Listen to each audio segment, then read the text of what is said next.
Israel की सेना इस बात को जानती थी कि अगर उसे नसरल्ला को खत्म करना है तो उसे उसके घर में घुसकर ही मारना होगा, और इसीलिए उसने मिसाइल से हमला करने के बजाय एयर स्ट्राइक करने का फैसला किया और ऐसे बम इस्तेमाल किए जो जमीन के नीचे बने बंकर्स को भी आसानी से नष्ट कर सकते हैं।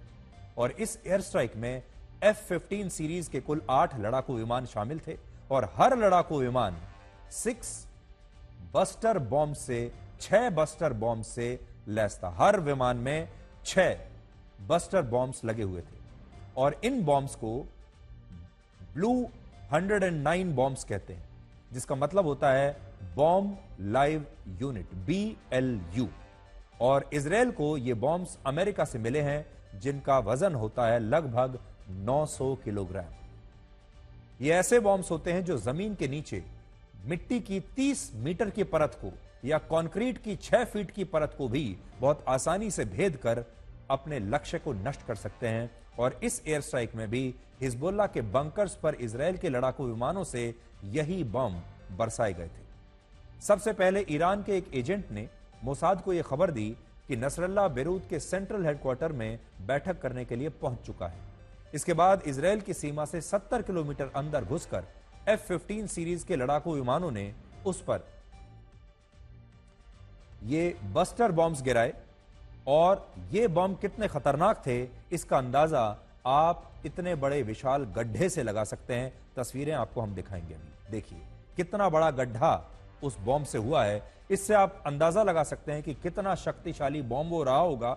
और ये बॉम्ब वहीं इस्तेमाल किए जाते हैं जहां जमीन के बहुत अंदर तक कोई बंकर बना हो, और फिर कितना भी शक्तिशाली बंकर क्यों ना हो, वो उसका ऐसा हाल कर देते हैं जैसा आप तस्वीर में देख रहे हैं। हालांकि एक अंतर्राष्ट्रीय न्यूज एजेंसी का दावा है कि इस हमले के बाद जब हसन नसरल्ला का शव बरामद हुआ तब उस पर चोट का कोई निशान नहीं था, जिससे यह पता चलता है कि नसरल्ला की मौत इस एयर स्ट्राइक में नहीं हुई, घायल होने की वजह से नहीं हुई, बल्कि जब यह हमला हुआ उस हमले के सदमे के कारण नसरल्ला की मौत हो गई। और यह भी एक बहुत बड़ी बात है, क्योंकि नसरल्ला का जो शव मिला है, ऐसे बड़े हमले में शव जब मिलते हैं तो वो बहुत ही क्षत विक्षत हो चुके होते हैं, लेकिन नसरल्ला का जो शव था वो बिल्कुल ठीक था, उस पर चोट के निशान नहीं थे। सोचिए, ये आतंकवादी सैकड़ों हजारों युवाओं को अपने शरीर पर बॉम्ब बांधकर हमला करने के लिए भड़काता था। और वही नहीं, उसके जैसे बहुत सारे जो आतंकवादी हैं वो युवाओं का ब्रेन वॉश यही कहकर करते हैं, कहते हैं कि डरना नहीं है। उन युवाओं को बताते हैं कि कैसे वो अपने शरीर पर बॉम्ब बांध लें, कैसे वो सुसाइड स्क्वाड का हिस्सा बन सकते हैं। लेकिन खुद ये आतंकवादियों के जो लीडर हैं, ये खुद कितने डरपोक होते हैं कि अपनी मौत सामने देखकर उसका सदमा भी बर्दाश्त नहीं कर पाते। हथियार से पहले डर से ही दम तोड़ देते हैं। और दावा है कि इस आतंकवादी की मौत भी गोली से नहीं हुई बल्कि डर से हुई है, बॉम्ब से नहीं हुई बल्कि डर से हुई है। जब मौत सामने खड़ी हुई दिखाई दी तो लड़ने से पहले ही यह आतंकवादी डर की वजह से मर गया। हालांकि कुछ न्यूज एजेंसीज का यह भी दावा है कि उसकी मौत दम घुटने से भी हो सकती है। और यह भी दावा किया जा रहा है कि मोसाद के खुफिया एजेंट्स ने हाथ मिलाते समय हसन नसरल्ला के हाथों में एक माइक्रोचिप इंप्लांट कर दी थी, जिससे इजराइल को उसकी पल पल की लोकेशन के बारे में पता चल रहा था। और इसी के बाद इजराइल की वायुसेना ने इस ऑपरेशन को अंजाम दिया। और अब इजराइल हसन नसरल्ला समेत हिजबुल्लाह के जो टॉप 8 आतंकवादी हैं उनका खात्मा कर चुका है।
बेरूत के जिस बंकर में हसन नसरल्ला की मौत हुई, वो बंकर संयुक्त राष्ट्र के एक स्कूल की बिल्डिंग से सिर्फ 53 मीटर की दूरी पर था, जिससे आज यहां संयुक्त राष्ट्र को लेकर भी कई गंभीर सवाल खड़े होते हैं।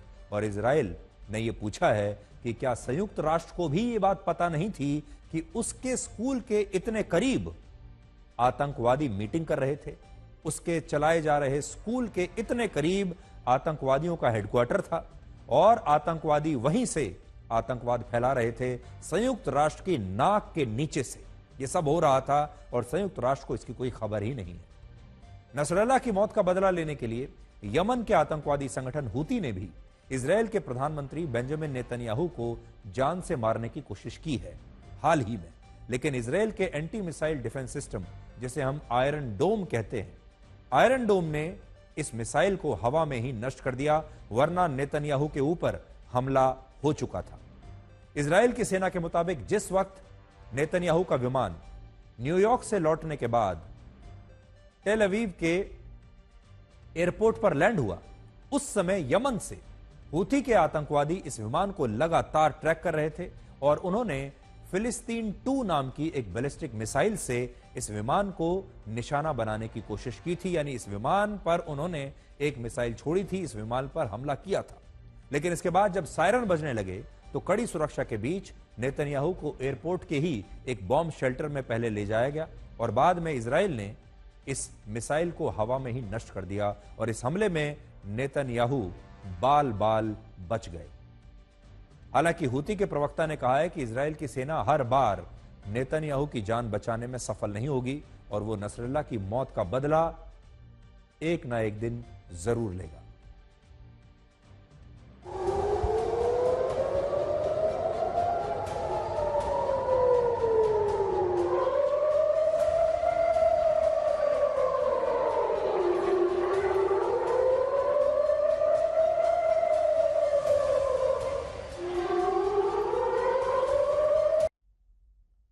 इस हमले के बाद प्रधानमंत्री नेतन्याहू ने कहा है कि नसरल्ला की मौत इस पूरे क्षेत्र में शक्ति के संतुलन को अब बदल देगी। हसन नसरल्ला असल में कोई मामूली आतंकवादी नहीं था, बल्कि ये एक अरबपति आतंकवादी था और उसके पास कुल मिलाकर 2100 करोड़ रुपए की संपत्ति थी।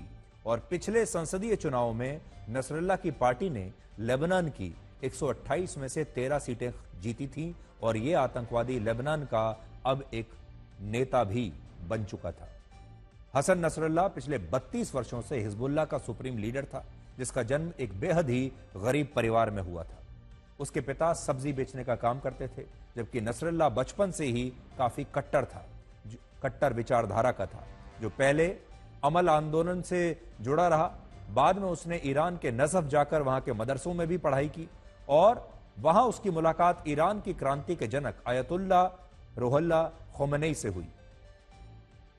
नजफ से वापस लौटने के बाद जब हिजबुल्लाह का गठन हुआ तो उसके चीफ अब्बास अल मुसावी को इजराइल ने हवाई हमले में जान से मार दिया था और तब नसरल्ला हिजबुल्लाह का नया प्रमुख बना। और हिजबुल्लाह के आतंकवादी ये मानते थे कि नसरल्ला इजराइल को हरा सकता है, सिर्फ उसके अंदर यह क्षमता है, क्योंकि नसरल्ला के नेतृत्व में ही हिजबुल्लाह ने इजराइल से दक्षिणी लेबनान के इलाकों को अपने कब्जे में लिया था और तभी से इजराइल नसरल्ला के खिलाफ ऑपरेशन चला रहा था। और इस ऑपरेशन में वर्ष 1997 में नसरल्ला ने अपने बेटे को भी खो दिया था, लेकिन अब उसकी और उसकी बेटी जैनब को भी इजराइल ने एयर स्ट्राइक में जान से मार दिया। और नसरल्ला की मौत ने ईरान को पूरी दुनिया के सामने एक्सपोज कर दिया है। आप में से बहुत सारे लोगों को शायद ये बात पता नहीं होगी कि दुनिया भर के मुसलमान 2 समुदायों में बटे हुए हैं, जिनमें एक समुदाय सुन्नी मुसलमानों का है और दूसरा शिया मुसलमानों का है। और इनमें भी सुन्नी मुसलमान ज्यादा शक्तिशाली माने जाते हैं। दुनिया के 190 करोड़ मुसलमानों में 88% मुसलमान सुन्नी हैं और सिर्फ 12% मुसलमान शिया हैं। और पूरी दुनिया में सिर्फ 4 देश ही ऐसे हैं जहां शिया मुसलमान बहुसंख्यक हैं और इनमें ईरान, इराक, बहरीन और अजरबैजान जैसे देश हैं।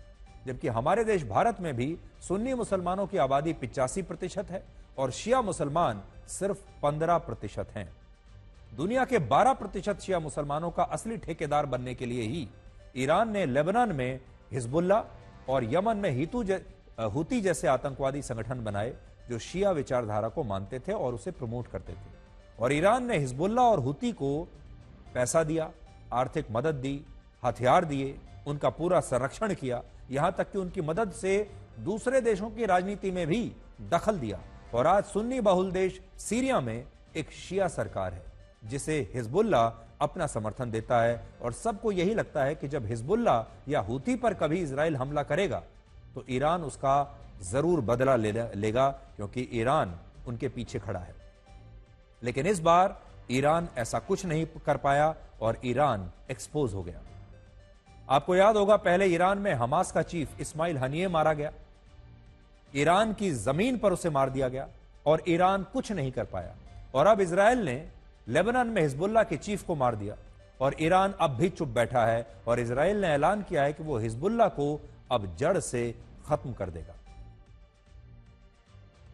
मैं इस वक्त कोला स्ट्रीट में हूं।